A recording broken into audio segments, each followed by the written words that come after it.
Hi, I'm Chris Hedges. Welcome to Days of Revolt. We're filming here in Toronto with the author John Ralston Saul, who has written several extremely important books, including one that has influenced me tremendously, Voltaire's Bastards, The Dictatorship of Reason in the West, The Unconscious Civilization, The Collapse of Globalism, about neoliberalism as an ideology, the breakdown of this ideology, and what comes next. Thank you for joining us, John. It's great to be with you. So let's talk about this idea that you laid out, I think first in Voltaire's Bastards, where you talk about neoliberalism as not just an ideology, but a utopian ideology. What do you mean by that? Well, I mean, first of all, what's astonishing is that, neoliberalism has nothing to do with 19th century liberalism.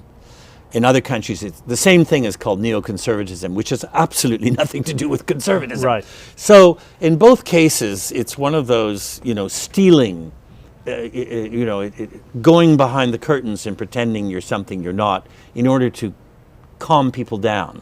We're just a new kind of conservative, we're just a new kind of liberal. Well, in fact, they're neither. They have nothing to do with either. I think that the word ideology has to be used very carefully, but when people come forward with rather simplistic truths, you already know you're in trouble when they say they've got the truth, and they say this is what must happen, this is how things work, this is what dominates society. That's an ideology. I mean, I'm sorry, we have thousands of years of experience. We know what an ideology is. A declaration of inevitability and a declaration of truth are two characteristics of an ideology. It's a form of religion. Right. Well, you talk about how the marketplace has replaced in modern society worship of God. Yeah, I mean, I think that what's fascinating is that it happens very slowly. It creeps up from underneath the rational movement with the idea that what we require is specialization. And so that idea that we need a lot of specialists, which we do, but that these specialists will have the truth.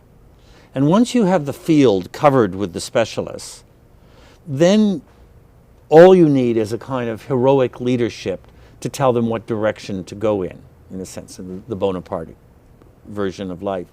And in a way, what that does is it empties out the field of the idea that you and I can sit down and talk about things, and there are many possibilities, and that if we make a mistake, we have to change our minds.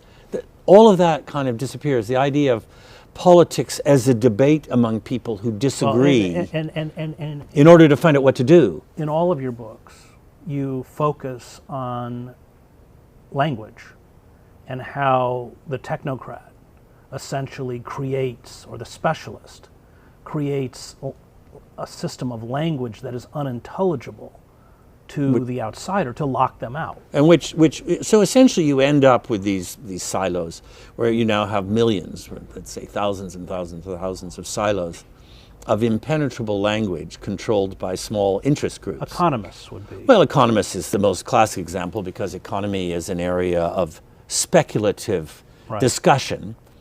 And what you've seen, particularly since the Second World War, is gradually, it's a class system with an aristocracy, a middle class, and a working class, or a lumpen proletariat.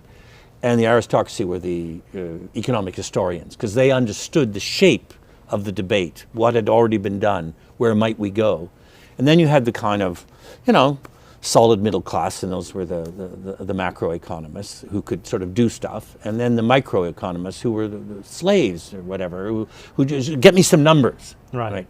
And what they did in most universities was they did an intellectual cleansing of the economic historians to remove the possibility of doubt, the possibility of speculation on ideas, leaving these sort of mainly hapless macroeconomists who fell quite easily into the hands, frankly, of the ideologues, the neoliberals, neoconservatives, who are, let's face it, what is this ideology? It's an ideology of inevitability, an ideology based on self-interest, an ideology of which there is no real memory. And at the end of the day, it really it's about power and money. It's about, you write, the making every aspect of society conform to the dictates of the marketplace, which, as you point out, there's nothing in, I think you say, something like 2,000 or 5,000 years of human history to justify the absurdity that you should run a society based on the marketplace. Let me just take a tiny step back as a historical marker, which is, the day that I realized that the Neos were claiming that Edmund Burke was their godfather or whatever, I realized that we were into both lunacy and the denial of history. Because, of course, in spite of his rather crazy things about Marie Antoinette and the French Revolution, most of his career was about inclusion, standing against slavery, standing for the American Revolution, and of course leading a fight for anti-racism and anti-imperialism in India. Amazing democratic figure, a liberal in the terms of the early 19th century. So when you see that these guys were trying to claim him, it's like lunatics today claiming Christ or Muhammad to do absolutely unacceptable things. And I think that the fascinating thing is, once you get rid of history, once you get rid of memory, which they've done with economics, you suddenly start presenting economics as something that it isn't, and you start saying, well, the market will lead. Right. And these entirely theoretically sophisticated experts are quoting, the invisible hand. Right. Which is, of course, an entirely low-level religious image. It's the invisible hand of God, right? Running the universe. As soon as you hear that term, they say, oh, that's what Adam Smith said. But when you talk to them, they haven't read Adam Smith. Right. Adam Smith isn't taught in the departments of economics. You get quotes from Adam Smith, even when you're doing an MA or whatever. They don't know Adam Smith. They don't know that he actually was a great voice for fairness, incredibly distrustful of businessmen and powerful businessmen, and said never allow them to be alone in a room together. They'll combine and falsify the market and so on. So that what we've seen in the last half century is this remarkable thing of big, sophisticated societies allowing the marketplace to be pushed from, say, third or fourth spot of importance to number one, and saying that the whole of society must be, in a sense, structured and judged and put together through the eyes of the marketplace and the rules of the marketplace. Nobody's ever done this before. How did it happen? Well, I think it happened gradually, partly by this emptying out of the public space, by this gradual... What do you mean by that? Well, by the advancing of the idea of the technocracy, and the gradual reduction of the space of serious political debate and ideas. Right. And with that, the rise of kinds of politicians who would be reliant on the technocracy and really were not themselves voices of ideas that would lead somewhere. Humanist tradition, democratic tradition, egalitarian tradition.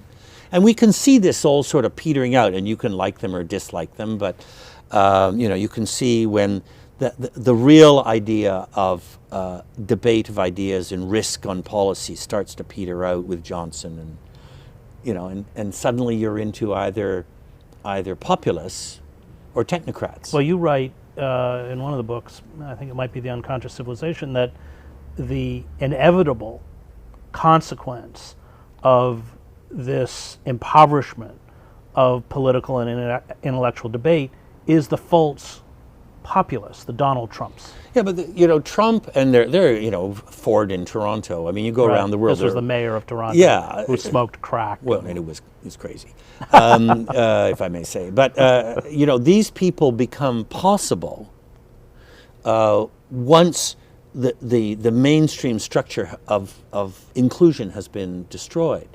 In a sense, I always feel that the population, because you have to believe in the collective unconscious.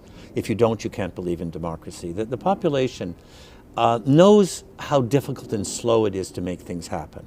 How do you get 350 million people to find a direction? How do you do that? It doesn't happen overnight. Only dictators believe you can do it fast. And so the population knows it's going to be tough. We'll try a bit of this, we'll try a bit of that, we'll push that one forward, we'll punish that. And bit by bit, it moves. And in moments of crisis, it may move faster. But when they find that their message can't be got through, that the system can't hear them anymore. Which is where we are now. Which is where, well, I think it's where we've been increasingly for 30 years or so. Then, you start getting, first you start getting a kind of populism, say Clinton or Blair is exactly the same kind of thing. New Labor. New Labor, Right. Neo something. Right. And so these people don't really believe, they don't really represent, they're not really going to carry it forward. They'll do a few good things, but essentially they're very interested in money. They're not going to question any of the fundamental assertions of this new neo thing, which is in fact a 19th century, the recreation of 19th century pre-real democratic ideology. They're not going to question it, they're going to go along with it. In many ways, I think that we're in 1750 with a clapped out elite, highly educated. I mean, the 1750 aristocracy hired highly educated people. They were not themselves. And we're entering into this period of the unknown. We recently don't know what's happening. You use the Gramsci term, the interregnum. Yeah. Where people have seen that the old ideology is discredited in the same way that eventually the divine right of kings, for instance, became discredited as an ideology.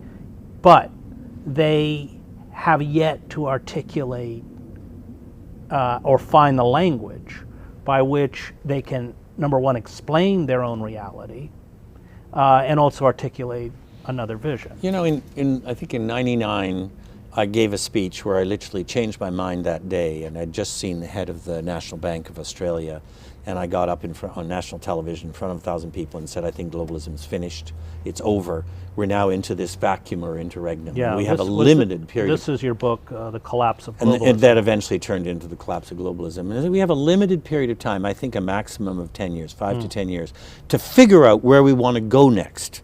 Because this thing has failed. Forget whether you were for it or against it. Right. It's failed, and here's why it's failed. What are we going to do? Let's stop there, because it was the beginning of the collapse of globalism. You lay out how all of the promises made by globalism have collapsed, are completely false. Yeah, and they start falling apart after 95. So tell me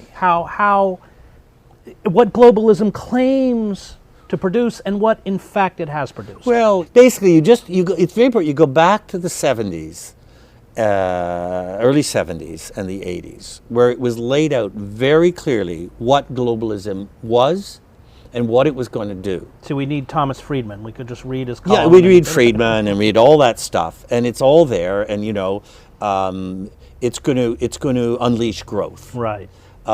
It's going to reduce the gap between the rich and the poor. I don't even have to say the other half, because none of this happened. It's going to create democracy. It's going to widen democracy. There was a little, and then right. It's going to destroy violent and vicious nationalism. Exact opposite. It's going to create this sort of renaissance around the world. And anyway, there's a longer list. None of this happened. It's the exact opposite. We're in the most nationalistic period that we've seen since the 1930s, with all the dangers that go along with it. What I call negative nationalism. Not citizen-based nationalism, but populist nationalism, which is the most dangerous. And you could see this happening.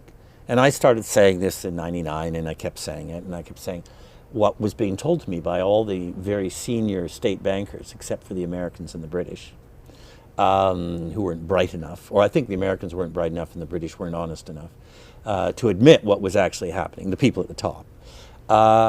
And that there would be a moment when there would be a terrible collapse. And you could see it coming, and that collapse would be the official moment of having waited too long to deal with the interregnum. And we've had 3 financial collapses in the first decade of the 21st century. And 3. All mishandled. And we're on the cusp of another. And well, the reason we keep having them is because they're so badly handled. And the reason they're so badly handled is because the economics community and the business school community, which is sort of the the running dogs or the. Well, you liken them to the Jesuits. Yeah, they're sort of the Jesuits of the business school. Of the economists, and Richelieu. they're all in agreement. Right. So there's, you come in. Let me just interrupt there, because you describe them, I think it's in Voltaire's Bastards, and the institutions that train them as systems managers. And you say all they know how to do is maintain the system. So when the system goes down, they loot the U.S. Treasury to the tune of trillions of dollars. They use the Fed to, in essence, give large banks and financial firms like Goldman Sachs the ability to borrow at 0% interest, 0.8 or something percent. And all they know how to do is keep the system. They don't know how to do anything beyond. Because all they are is technocrats. I mean, they are the equivalent of, the high-level ones, the ones out of Harvard or l'ENA in France. They are the Jesuits. But, your millions and millions of poor kids being sent to ruin their lives into these business schools are, in a sense, the priests of the least interesting part of the Catholic Church before the wars of religion. So when the crises come, they have absolutely no idea what to do. Right. And remember, you're now 3, 4, 5, 6 generations into globalization, because most people stay in positions of power for 3 to 5 to 6 years. So when the first generation might have had an idea because they had a memory, maybe the second, but then the third, they're just referring to the first two. Right. By the time you get to 2008, you have people have no idea of what you do when a crisis like this hits. They simply don't have the education. They don't have the memory. And I've seen it. You stand up and you say to them, well, you do realize that this has happened, several times in the last 400 years. This is what happens. And they say, oh, everything's changed. No, wait a minute. Everything hasn't changed. Right. The basics have not changed. This is how you handle this kind of crisis. When a debt gets to a certain level, you rip it up. Well, this is Solon. It's Solon. 6th century Athens. Yeah, it's the beginning of modern civilization in the West, and a poet takes power. In 1 year, he does away with the draconian code and begins what we call, justice in Well, he realizes systems. that unsustainable debt put in place by an aristocracy, which is essentially allowing them to seize the lands of Athenian farmers and turn them into serfs, is not only destroying the economic viability of Athens, but the political democracy itself, which is where we are. So he comes in, and almost immediately he basically breaks the chains, lifts the burden, removes the stones from the fields, I think is how he put it. And what's so interesting is there isn't a single person in the West, including these neoliberal neoconservatives, who would deny that Athens is the beginning of what we call Western democracy, and yet they don't even know that the way Athens got going, as we know it, was by destroying all the debt, right, in order to launch citizenship and relaunch citizenship and justice systems. And this is taken from your book, but it's a quote from Solon where he writes about what's happening and says, public evil enters the house of each man, the gates of his courtyard cannot keep it out. It leaps over the high wall.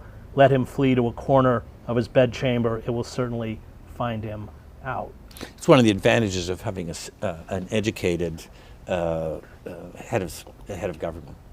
That they actually could give real language and real words to what's happening, that people can understand. Not populist language, which is false language, right, but real language that everyone understands. That corruption isn't just about everybody takes a bit. Right. It removes the ability to act. And I think what's so fascinating is that one of the major outcomes... So you call it a modern form of feudalism. Yeah, I mean... Corporatism, but this kind of corruption. What happens is that the old corruption, which still exists, which is, just cash, passing hands and stuff, but what you get out of this new system of technocracy and populism is they basically legalize corruption. Right. So that, for example, the shares that are handed out to CEOs of corporations, well, they're handed out irrespective of how well the corporation's doing. Right. They are not owners of the corporation. Well, that's fooled at Lehman Brothers. Yeah. He brings the whole house down and walks away with what, $200-300 million. But if you actually look at it as a philosophy, they say it's capitalism. They're actually Right. breaking every rule of capitalism. It's basically just employees taking the money out of Right. the bank and Well, walking home with it. And we have to give But it's legalized. Marx got that. Marx Yeah. nailed that in the late stages of capitalism. Let me just end by asking you, so we are in this interregnum. People have lost faith in a system that clearly benefits a tiny, rapacious, corrupt, you call them a mafia, oligarchic elite. But where are we going? And we may not be going anywhere good. I mean, we may Well, be it going to a depends. more authoritarian, more, you talk about this false populism. In the 30s it was called fascism. What worries you? Well, I said in the Unconscious Civilization, so that would have been 95, that our society resembled increasingly a Mussolinian society. And that was corporatism as he understood it, which is not just private corporations, but the idea that your loyalty is to a group. Right. And you're basically driven by self-interest. And there are enormous signs that we're already in that, even though we still have on the surface a democratic form. And right at the bottom, of course, a belief among citizens that they are in a democracy. But in the middle is this gigantic and growing, really Mussolini. And you have to, forget about the uniforms and the goose stepping and all Right. that stuff. What Mussolini actually stood for was the corporatism which dominates in the West today. So how do you evacuate the middle and put together the form which still remains and the belief which I think is there in the citizenship, because the citizens do have a long memory. That's the optimist in me. We do have a long memory. We know where we've come from. We just can't figure out how to make it work. So I think there are real choices to be made. There were choices being made. We're still being terribly distracted by this increasing rise of populism, by the loss of real language. I think, believe it or not, one of the most important things we have to do, and I guess it's what you and I try to do, which is we have to put on the table real language attached to real memory, Right. which people could use, which makes sense to people. And I'm absolutely thrilled when I hear, not just you quoting me, but when I hear somebody who is not a writer using the ideas that one has put out. You can think about it this way. Think about what's happening this way. Suddenly, that's power. You give people language and they have power, and then they do something with that language. What we've been living through has been a desperate desire of the technocracy, and out of that the populace and the financial corporations, the corporatism as financial business, to control language. So it's advertising. Well, and it's, even as you point out, not only to control language, but to supplant language with image and spectacle, which is the form of communication that any tyranny or totalitarian society uses to speak, and they have been quite successful, coupled with the rise of the security and surveillance state, the evisceration of civil liberties, the militarization of police. And I think that, what you call for at its core with the recovery of language is key. But we live in a society that is, reducing public chatter to idiocy. So, again, I said, where are we? We're in 1750. Of course, we're never exactly, but where are we? Cicero is either just about to be killed or has been killed. Right. And I think if I were American, I would say, look, the Roman Republic, the Roman Empire, you have to decide. You don't have much time to decide. And remember that the Romans kept all the facade of the Senate. of the Republic. That's right. The Senate, the debates, the elections. The first citizen, yes. It was all kept. I know. But gradually, there was less and less of the reality. Right. And I think that, when you go back and look at Cicero, flawed though he was, what he was trying to say was, it's very close to what we're dealing with today. So, well, and we should close by, without being too bleak, noting that Cicero was beheaded and his hands were cut off and his severed head and his hands were brought to the forum, the Coliseum, and the crowds were told that he would never speak or write again, and they cheered. The number of writers in prison has stayed pretty stable for a while. It's 800 to 900, and this is a bad joke, but You're talking about globally. yeah, globally, and this is a bad joke, but it's 800. So how many generals are in prison? 8 or 9. How many prime ministers or presidents are in prison? How many businessmen are in prison? So you're talking 5, 10, 20, and 800 writers. So language Right. still brings enormous fear to people with power. But the other element, which I think is really worth looking at, is that more and more they're not arresting people. More and more they're just killing them. So the number of writers killed every year is climbing. It's over 200 now. Right. And that violence against the word is really interesting. You say, well, that's happening in Mexico, that's happening in Honduras. Yeah, but it's right on the edge of the West. Yeah. And it's not clear that it isn't. I think it's clear that this is related to the West.